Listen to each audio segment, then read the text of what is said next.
Hello everyone, so in this video, we're going to be reviewing the mascara from Beauty Vaulte. So as you can see, we have it here open up on their website. So this is what it looks like.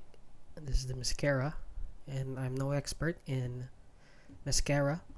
However, this is what they offer right here. So it's only one pigment, which is black. So as you can see, these are the ingredients.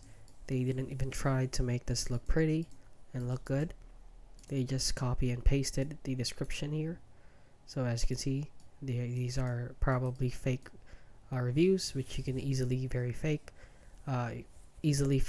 if you're the one who made the website.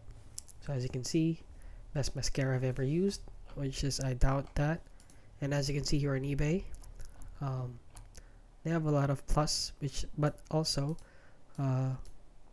is much cheaper than this one, since 1,500 pesos roughly is the equivalent to like $30 or $40.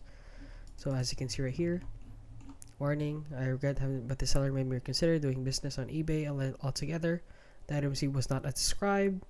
And awesome item experience, terrific item, great seller, fabulous shirt. And there is no shirt being sold, so this is not relevant to this mascara. So please guys, I would advise you to buy any other mascara rather than this one.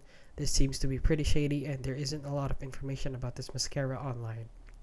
And yeah, that is basically it guys. So if you found this video helpful, please consider liking and subscribing.